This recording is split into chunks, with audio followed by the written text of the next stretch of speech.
शांति। ओम शांति। ओम शांति।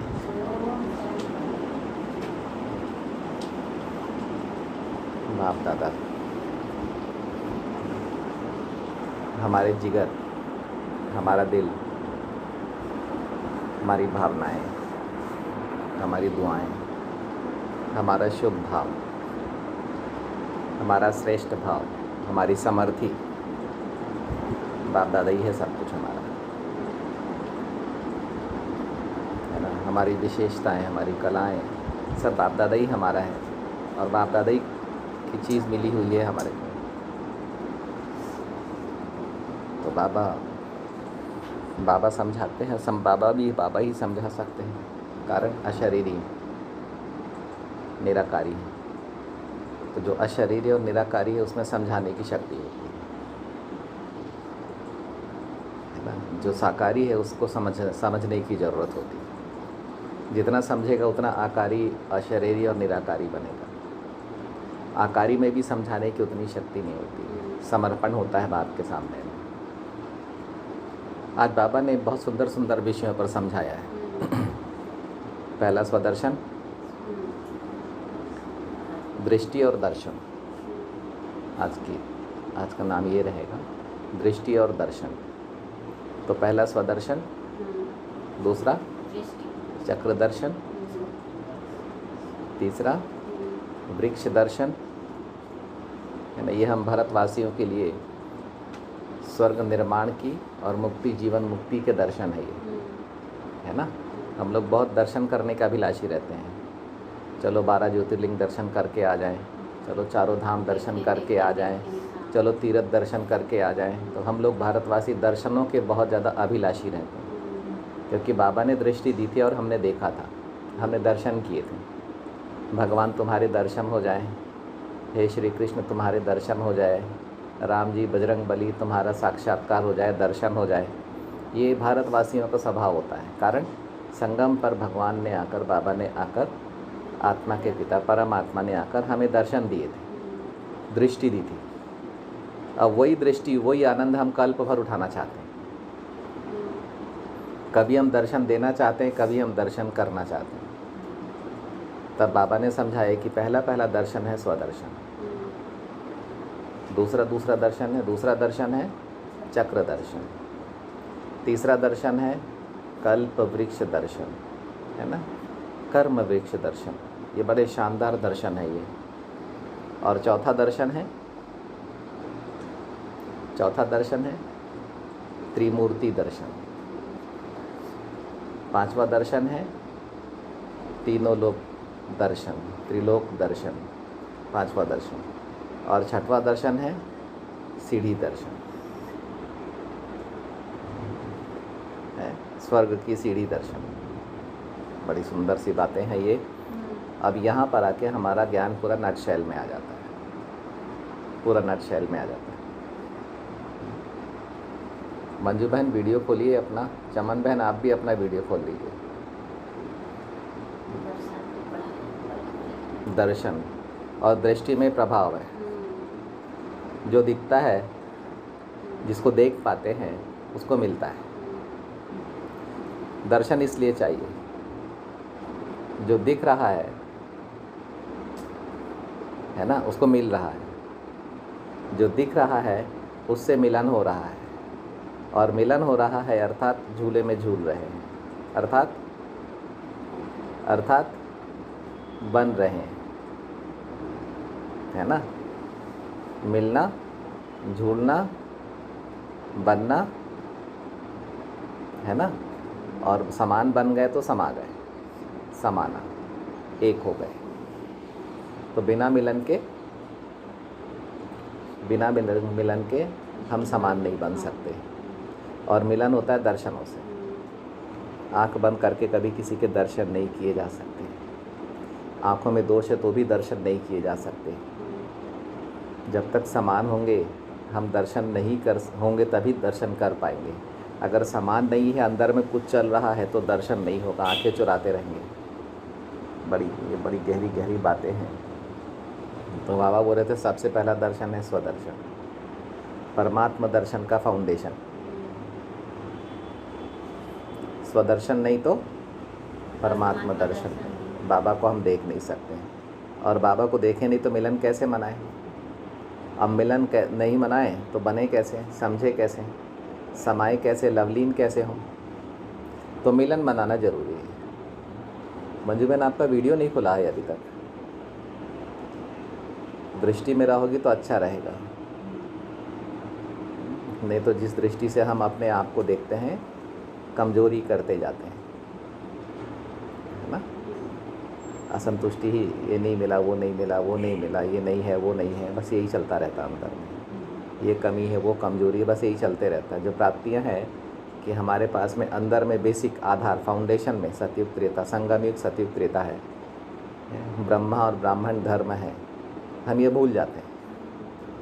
शिव बाबा है, त्रिमूर्ति, सब ये सब ताकतें जो हम बता रहे हैं आज, बाबा जो बता रहे हैं, ये ताकतें हम लोग भूल जाते हैं। तब बाबा समझा रहे थे। बाबा आज बहुत बहुत गहरा और बहुत विशाल पाठ पढ़ाया बाबा ने। पता नहीं आज हो पाएगा कि नहीं हो पाएगा, उसको शॉर्टकट में करना पड़ेगा पूरा। तब बाबा समझा रहे थे कि स्वदर्शन ही परमात्मा दर्शन का फाउंडेशन है, और स्वदर्शन ही भविष्य दिव्य दर्शन का आधार है। स्वदर्शन ही भविष्य दिव्य दर्शन का आधार है, और भविष्य दिव्य दर्शन अर्थात भविष्य का विष्णु स्वरूप। अब हम मुरली सुनते हैं तो उस पर हमारा चिंतन चलना चाहिए। हमारे पसंद का विषय है ना मुरली। तो जो स्वदर्शन करते हैं उनको अपने भविष्य दर्शन का, भविष्य में हम कैसे दिखेंगे वो दिखता है, और हमारा भविष्य का स्वरूप है विष्णु। तो दिव्य दर्शन, और इसी दिव्य दर्शन के लिए संसार मोहताज है। ब्रह्मा के दर्शन कोई नहीं कर पाएगा, लेकिन विष्णु के दर्शन हर कोई करना चाहेगा। लक्ष्मी नारायण के दर्शन हर कोई करना चाहेगा। राम सीता के दर्शन हर कोई करना चाहेगा। राधे कृष्ण के दर्शन हर कोई करना चाहेगा। शिव के दर्शन हर कोई करना चाहेगा। परमात्मा दर्शन हर कोई करना चाहेगा, लेकिन ब्रह्मा के दर्शन को बोलेंगे तो नहीं करेंगे, क्योंकि पुराना स्वरूप है। और भविष्य में हमारा नया स्वरूप है। वो कैसे मिलेगा? वो कैसे मिलेगा? स्वदर्शन से। स्वदर्शन में ही वर्तमान से भविष्य में जाने का द्वार है, वर्तमान से मुक्ति में जाने का द्वार है, और वर्तमान से भविष्य में जो खजाने छिपे हुए हैं वो वर्तमान तक खींच कर लाने का द्वार है।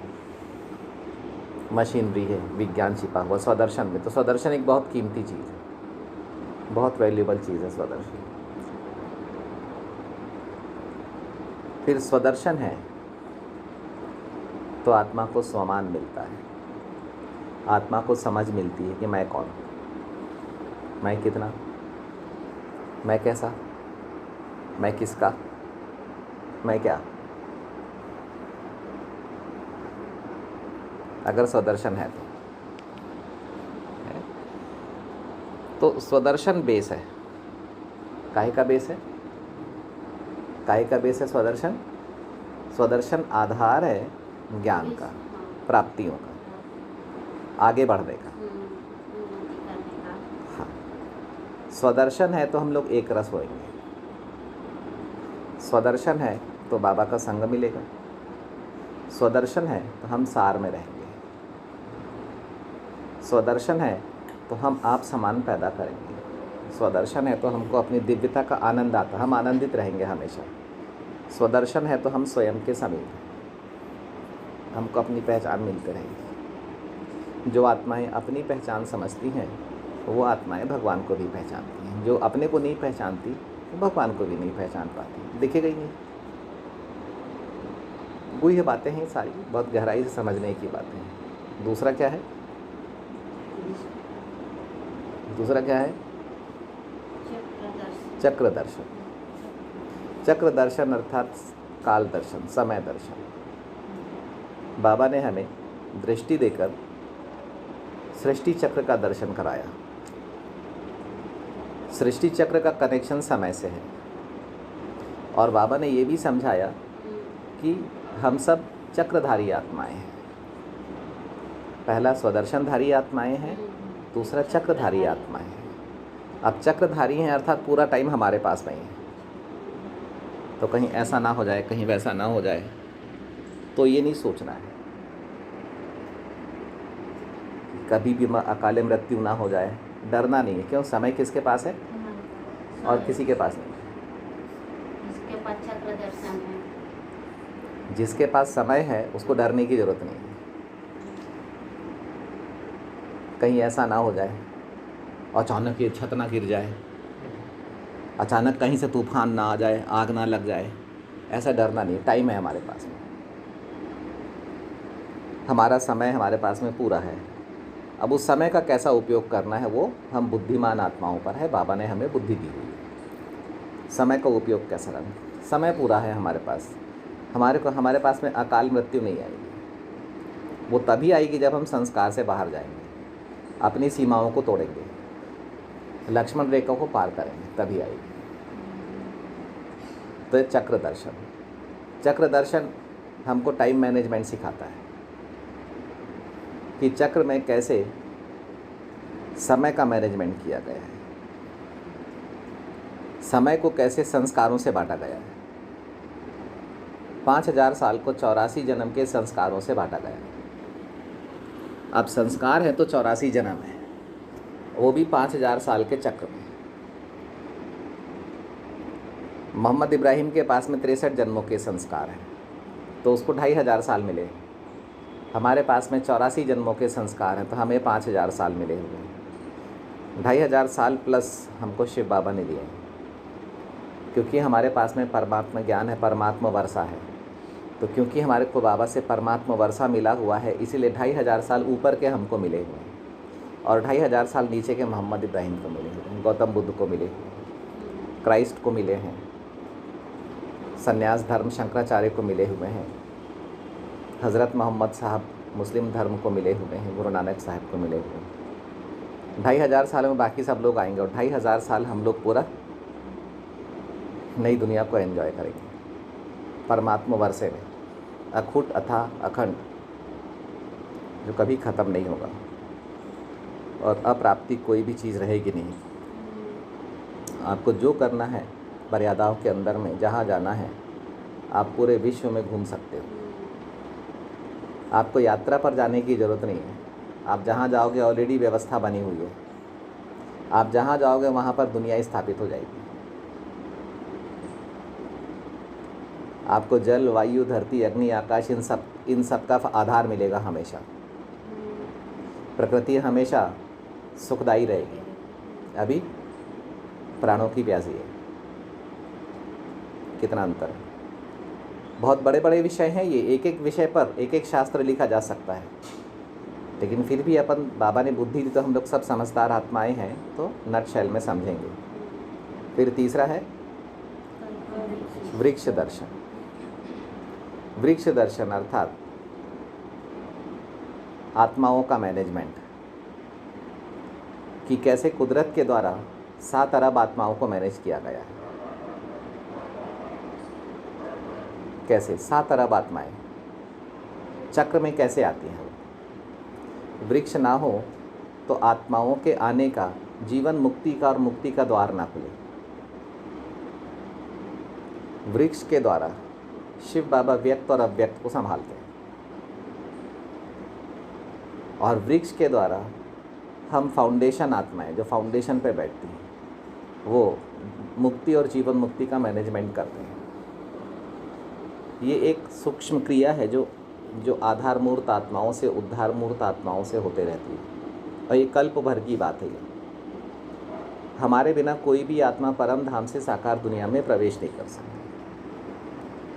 आप देखेंगे कल्प वृक्ष का जो तना है, जिसको हाईवे कहते हैं, जिसके एक सिरे पर एंट्री गेट है और दूसरे सिरे पर एग्जिट गेट है, वो हमारा है, वो किसी दूसरे का नहीं है, वो हमारा है। और सर्वधर्म की आत्माओं को आकर हमसे मिलना ही पड़ेगा। तो कल्प वृक्ष में संपूर्ण विस्तार समाया हुआ है और संपूर्ण सार समाया हुआ है। सार से विस्तार कैसे होता है, उसका साइंस क्या है, और विस्तार से सार कैसे होता है, ये पूरा समाया हुआ है कल्प वृक्ष। बहुत विशाल विषय है, बहुत विशाल विषय है। अब कल्प वृक्ष में सर्वधर्म सर्ववर्ण समाये हुए हैं। आत्मा का विराट रूप समाया हुआ है, आगम और निगम का खेल समाया हुआ है टोटल। कैसे आत्मा निराकारी से अशरीरी, अशरीरी से आकारी, आकारी से कैसे कल्प वृक्ष में प्रवेश करती है, तने में प्रवेश करती है।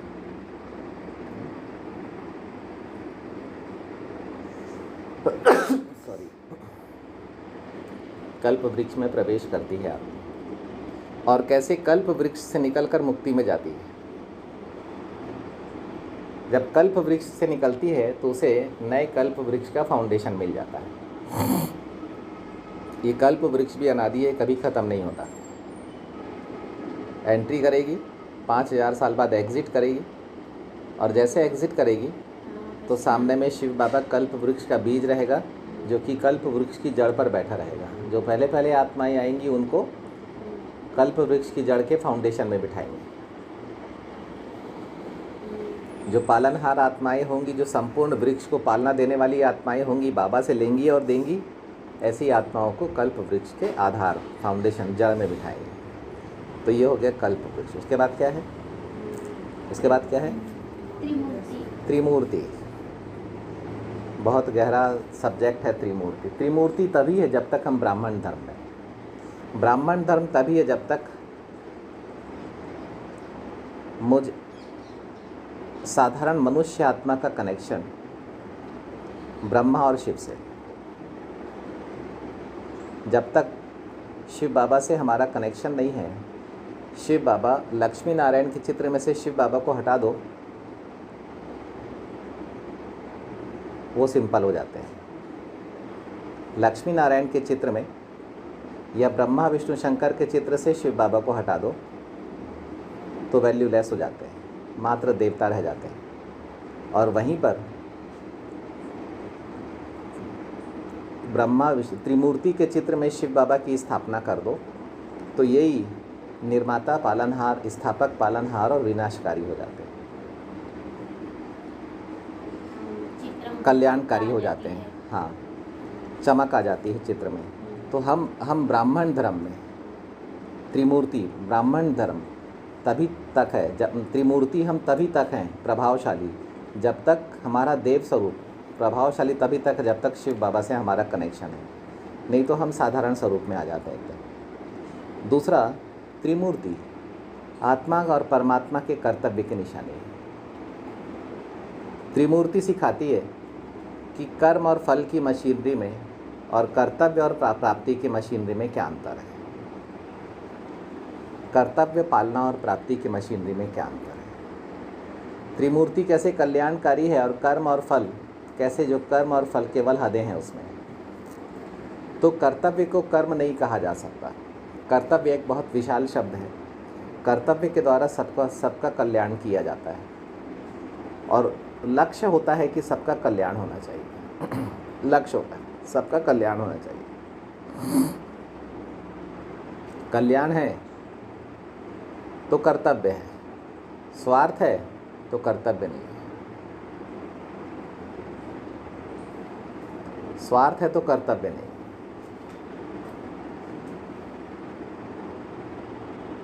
तो इसीलिए त्रिमूर्ति में आत्मा को अपनी संपूर्ण ऊंचाई मिलेगी, अपने आकारी स्वरूप की ऊंचाई मिलेगी। त्रिमूर्ति बहुत गहरी बात है, बहुत गहरी बात है। फिर है तीनों लोक। अब तीनों लोक का अगर दर्शन करें, त्रिलोक दर्शन, त्रिमूर्ति दर्शन, कल्प वृक्ष दर्शन, ये हमें ही होंगे, किसी और को नहीं होंगे। ये बाबा की गिफ्ट है हम लोगों को, ये वरदान है बाबा के हम लोग को। हम लोग संसार से ऊंचे इन्हीं आधार पर होते हैं, अपने दर्शन के आधार पर ही होते हैं। दर्शन,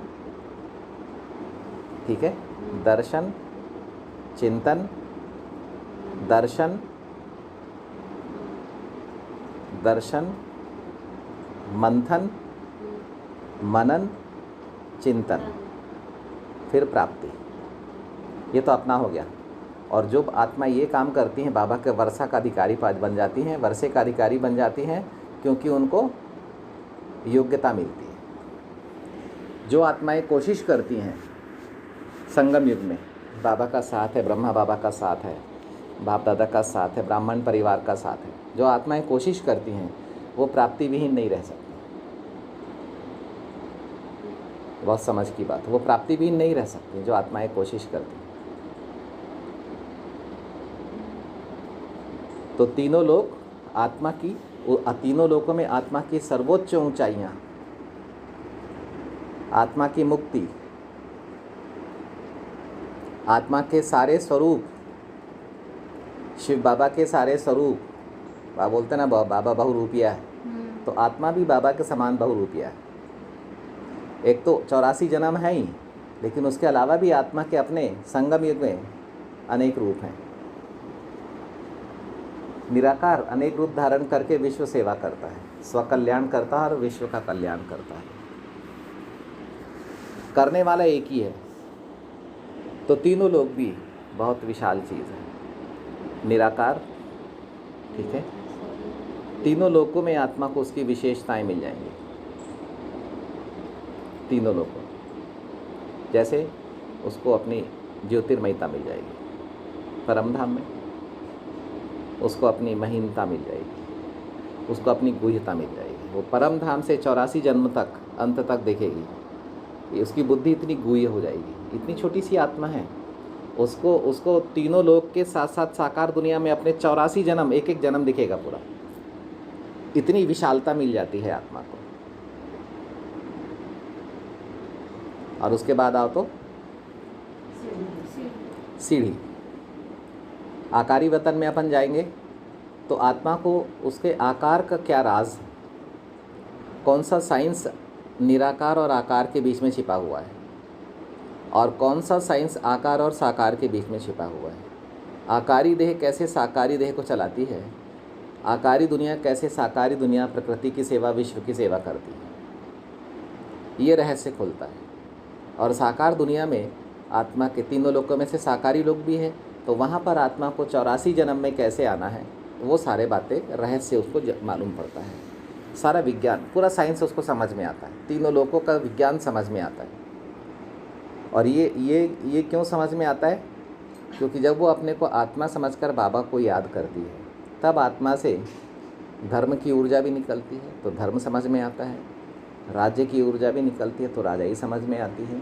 और विज्ञान की ऊर्जा भी निकलती है, तो विज्ञान भी समझ में आता है। अब इतना विराट रूप है, इतना विशाल रूप है, इतनी गुह्यता छिपी हुई है। विशाल छोटी चीज़ है, लेकिन विशालता में गुह्यता छिपी हुई है। और जब तक गुह्यता में नहीं जाएंगे, तब तक महीनता और ज्योतिर्मयता नहीं समझ में आएगी, तब तक विशालता और गहराई समझ में नहीं आएगी, तब तक नवीनता समझ में नहीं आएगी, ताजगी नहीं मिलेगी। तो इसलिए ये एक एक सब्जेक्ट, बहुत बड़े बड़े सब्जेक्ट हैं। उसके बाद में क्या बच गया? सीढ़ी, है ना। नट शेल में ले रहे हैं पूरा, बाकी अपना भी चिंतन कर सकते हैं। सीढ़ी, सीढ़ी किसकी है? आत्मा की। सीढ़ी भारत की है। आत्मा कैसे उतरती है? कहाँ तक? कहाँ तक उतरती है? जब तक भगवान ना मिल जाए तब तक उतरते रहती है। और कहाँ तक चढ़ती है? जब तक बाबा ना मिल जाए तब तक चढ़ते रहती है। तो हमें इन सब्जेक्ट पर चिंतन करके बहुत अच्छे जॉली मूड में रहना चाहिए। जब तक बाबा का स्थान नहीं ना मिल जाए तब तक चढ़ती रहती है आत्मा, तब तक करते रहेगी। हाँ, तब तक करते वो खुश भी तभी होगी जब बाबा मिल जाएगा। कोई भी देहधारी मिलेगा तो खुश नहीं होगी, उसको संतुष्टि नहीं होगी। और जब तक वो बाबा से खुद पढ़ना नहीं सीख लेगी, जैसे एक बच्चा होता है ना, माँ बाप खिलाते हैं तो अच्छे से साफ़ सफाई से खिलाते हैं, तो छटपन तो में तो ठीक है खाते रहता है। जब उसके हाथ पैर चलने लगते हैं तो खुद अपने हाथ से खाना चाहते हैं, तो कभी इधर चिपकाएगा, कभी इधर चिपकाएगा, आधा खाएगा आधा गिराएगा, लेकिन उसको संतुष्टि मिलती है क्योंकि खुद कर रहा है। ऐसे जब तक आत्मा खुद नहीं करेगी तब तक उसको संतुष्टि नहीं मिलेगी। तो भगवान से पर्सनल रिलेशन चाहती है आत्मा, उसके बिना उसको तृप्ति नहीं मिलने वाली। तब तक मनुष्य आत्माओं से छोटी छोटी भीख लेकर अपना चलते रहेगा उसमें। अभी लेने के बदले देवनहार बनना है, होवनहार देवता। तो उसके लिए अभी से करना है, होना है, तब होवनहार बनेंगे। जब तक करने के बाद होएगा नहीं, तब तक होवनहार भविष्य के देवता नहीं बनेंगे। तो करना भी है और होना भी है। ठीक है, क्लियर हो रहा है? समझ में आ रही है बातें? सीढ़ी में आत्मा को चक्र मिल जाएगा। आत्मा सीढ़ी के अनुरूप चक्र में चक्कर लगाती है। ठीक है, जब आत्मा नीचे आती है सृष्टि चक्र में और सीढ़ी में, तो उसको अपनी गति का भान होता है कि आत्मा में बहुत तेज गति है। लेकिन अगर इतनी तेज गति से जन्म बिता देगी तो 1 सेकंड में 84 जन्म जी लेगी वो।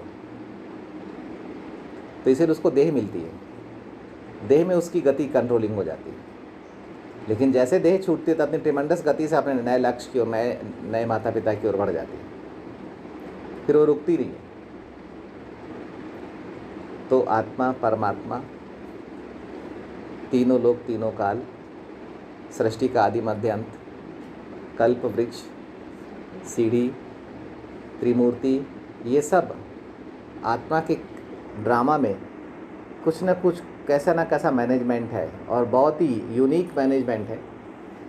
ये मैनेजमेंट इंसान के द्वारा उत्पन्न हो ही नहीं सकता, और ना ही कोई इंसान इसको समझ सकता है, ना समझा सकता है। कोई भी नहीं समझा सकता। समझाने के लिए बाबा को आना ही पड़ेगा, और हमको समझ में आ रहा है तो बाबा समझा रहा है। ठीक है, तो दृष्टि और दर्शन, दृष्टि और दर्शन।